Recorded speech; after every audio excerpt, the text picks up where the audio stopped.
नमस्कार। पिछली क्लास में हमने अकाल और सूखे की समस्याओं से राजस्थान पर क्या प्रभाव पड़ रहा है इसके बारे में बात की थी। आज हम अकाल और सूखे की समस्याओं के कारण सरकार ने कुछ समाधान की प्रक्रियाएं अपनाई हैं, कुछ योजनाएं बनाई हैं। वो कौन कौन सी योजनाएं हैं, किस तरीके से सरकार इनको कंट्रोल करने का काम करती है, उसके बारे में बात करेंगे।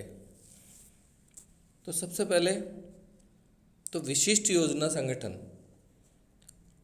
अकाल और सूखे की समस्याओं से निपटने के लिए सरकार ने एक विशिष्ट योजना संगठन बनाया है जो सिर्फ अकाल और सूखे की समस्याओं से निपटने का काम करता है। विशिष्ट योजना संगठन विशेष रूप से इनके लिए तैयार किया गया है।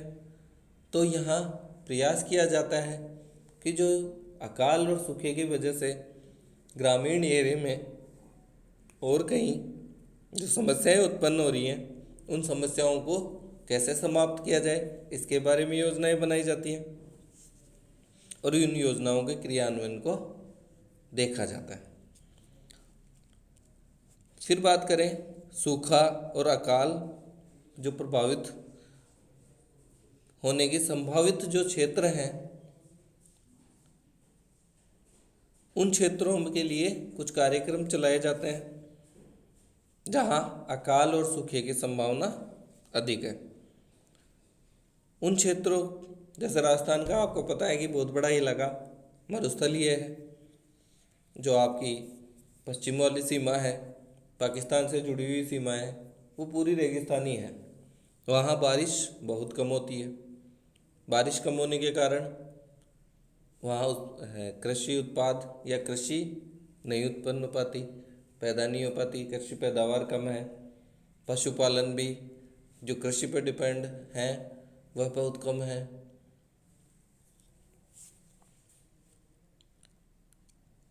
इस सूखा संबंधित जो कार्यक्रम है, इन कार्यक्रमों में का कुछ उद्देश्य निर्धारित किया गया है कि किस उद्देश्य के तहत ये कार्यक्रम चलाए जा रहे हैं। तो सबसे पहले सिंचाई की सुविधा में वृद्धि करना।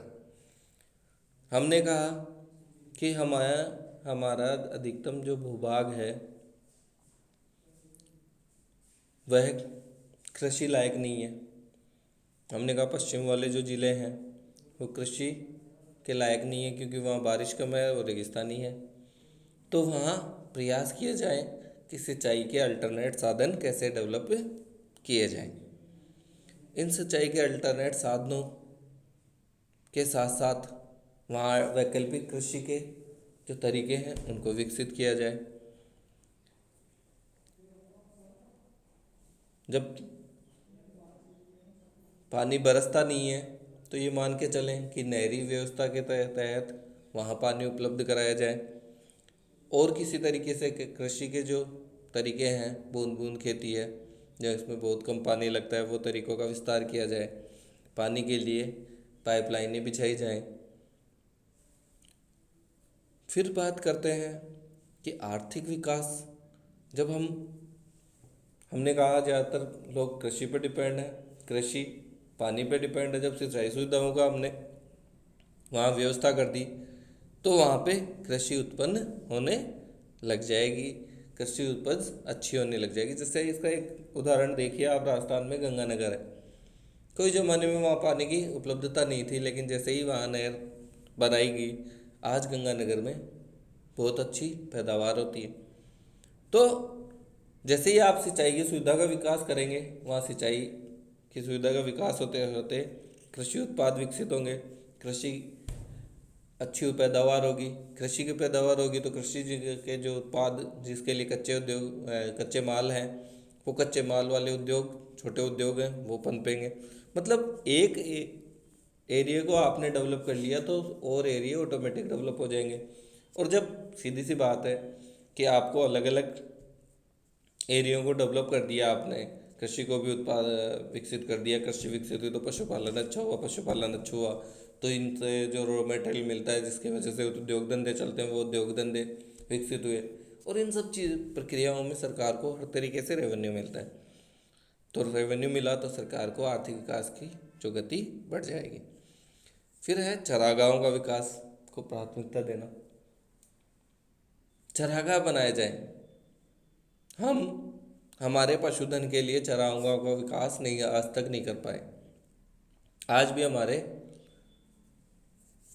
जो चरागाह हैं, पशुधन हैं, वो चरागाहों के बिना आपके खेतों को बर्बाद कर रहे हैं, फसलों को बर्बाद कर रहे हैं। उनको चरागाहों को विकसित नहीं किए, आवारा पशुओं की समस्याओं को हमने दुरुस्त नहीं किया। तो जब हम आवारा पशुओं की समस्याओं को नहीं निपटा पा रहे हैं तो हम कोशिश करें कि उनके लिए चरागाहों का विकास करें। भूमि का विकास करना। भाई हमने कहा ज़्यादातर भूमि ऐसी है जहाँ फसल उत्पादित नहीं होती। क्यों? क्योंकि अनेक कारण, सिंचाई नहीं हो रही, सिंचाई के साधन नहीं है, बारिश नहीं होती। तो वहाँ पे उस भूमि की उपजाऊपन है उसका विकास किया जाए, उसको उपजाऊ बनाया जाए, भूमि के क्षरण को रोका जाए, जल संसाधनों का विकास किया जाए, कुएँ, नलकूप, बावड़ियाँ जो भी बनाने की व्यवस्था हो सके वो की जाए। फिर बात करें मरुस्थलीय जो ज़िले हैं, हमने कहा हमारे 10 से ज़्यादा ज़िले मरुस्थलीय हैं। पश्चिम की सीमा वाले ज़िले सारे मरुस्थलीय हैं। और मरुस्थल का आपको पता है कि जैसे ही हवाएं चलती हैं तो मरुस्थल एक स्थान से टीलों का विस्तार दूसरे स्थान तक हो जाता है, क्योंकि हवाओं के साथ टीले उड़ उड़ के, आप देखेंगे रेगिस्तान में कि रात को एक टीला यहाँ था पहले दिन और दूसरे दिन आंधी चली और वो टीला दूसरी जगह शिफ्ट हो गया। तो जो मरुस्थल का विस्तार है उसको रोकने का प्रयास किया जाए। उसमें जो पेड़ पौधे हैं, बड़े बड़े पेड़ पौधे लगाए जाए, उनका विकास किया जाए ताकि जो इसका विस्तार है उसको रोका जा सके। रोजगार के अवसरों का हमने कहा कृषि पर डिपेंड है और कृषि बारिश पर डिपेंड है, बारिश होती नहीं। तो क्यों नहीं इसका कोई वैकल्पिक रोजगार के सोर्स स्थापित किए जाए उस एरिया में।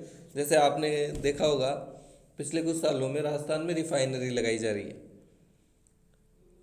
अब रिफाइनरी लगाई तो एक वैकल्पिक सोर्स तैयार हुआ कि भाई कृषि नहीं हो रही, ठीक है मत होने दीजिए, लेकिन इसके बदले में हम अल्टरनेट रोजगार के सोर्स उत्पन्न करेंगे। और आपके कृषि से जितने लोगों को रोजगार मिल रहा था, प्रयास कीजिए कि अल्टरनेट रोजगार व्यवस्था विकसित करके आप उन्हें वैकल्पिक रोजगार उपलब्ध करा सकें।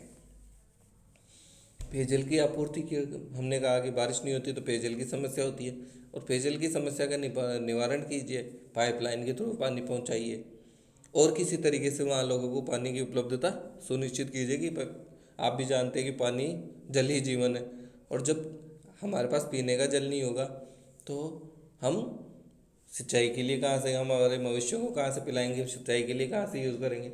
तो प्रयास कीजिए कि आप पेयजल के साथ साथ अन्य जो जल की व्यवस्था है वो भी की जाए। सूखे और अकाल के प्रभाव को कम करना।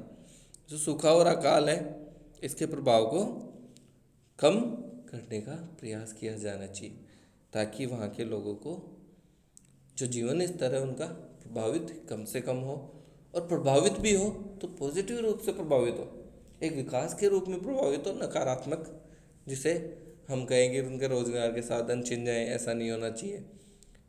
दरिद्रता की ओर वो बढ़े, ऐसा नहीं होना चाहिए, उनको पलायन करना पड़े, क्योंकि ये समस्याएं होंगी उनको पलायन करना पड़ेगा। पलायन करेंगे या वहीं रहेंगे तो उन्हें बेरोजगारी की समस्या से जूझना पड़ेगा, उनके रोजगार कृषि के जो साधन है वो जो है उनसे छिन जाएंगे, वित्तीय जो उनकी प्रॉब्लम, फाइनेंशियल प्रॉब्लम आएंगी।